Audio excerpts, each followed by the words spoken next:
یہ جی ماشاءاللہ سبحان اللہ، اس وقت ہم جو ہے وہ قائد ملت پارک میں موجود ہیں۔ میئر حیدرآباد نے دعویٰ کیا تھا کہ یکم رمضان سے چاند رات تک جو غریب عوام مہنگائی کے بوجھ سے دبی ہے انہیں رعایتی نرخوں پر بچت بازار قائم کر کے سستی روزمرہ استعمال کی اشیاء انہیں فراہم کی جائیں گی تاکہ وہ بھی اپنی سحری جو ہے وہ کر سکیں اور افطار بھی کر سکیں اور رمضان المبارک کی رحمتیں برکتیں جو ہے وہ سمیٹ سکیں۔ اس وقت بچت بازار میں ہم داخل ہو رہے ہیں، ہم آپ کو دکھاتے ہیں بچت بازار میں کیا کیا سہولیات ہیں اور کھانے پینے کی کون کون سی جو ہے وہ چیزیں یہاں پر دستیاب ہیں۔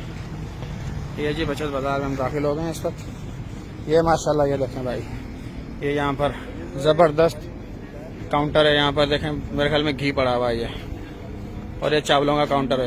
یہ دیکھیں بوریاں ہی پڑی ہوئی ہیں چاولوں کی، یہاں پہ کوئی لینے والا نہیں ہے، اتنا سامان ہے یہاں پہ۔ یہ بھی دیکھیں بھائی، ادھر تربوز پڑے ہوئے ہیں، یہ ادھر سیب 100 روپے کلو مل رہے ہیں بھائی، ادھر موسمی مل رہی ہے 60 روپے کلو،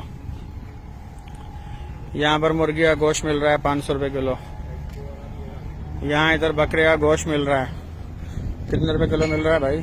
600 روپے کلو بکرے کا گوشت۔ یہاں پر یہ سبزیوں کا اسٹال، لوگ آ رہے ہیں سبزیاں خریدنے، ساری سبزیاں سستی ہو گئی ہیں۔ ادھر یہ لیمو بیچ رہا ہے، ہم دوسری طرف بھی لے کے جاتے ہیں آپ کو۔ دوسری طرف کیا ہے کہ دوسری طرف بھی مختلف اسٹال ہیں، چاول ہے یا دالوں کے اسٹال ہیں۔ یہاں پر کیا ہے، یہاں پر پیاز بیچ رہا ہے، یہ مختلف، یہ کوکنگ آئل بیچ رہا ہے، یہاں پہ بیٹھا ہوا یہ کوکنگ آئل دیکھ رہے ہیں آپ ماشاءاللہ۔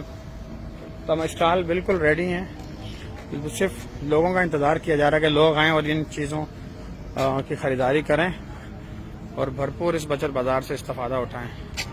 یہ آپ مناظر دیکھیں قائد ملت پارک کے، کھچا کھچ یہاں پر اتنی چیزیں یہاں پر سجا دی گئی ہیں کہ خریدار نظر نہیں آ رہا آپ کو۔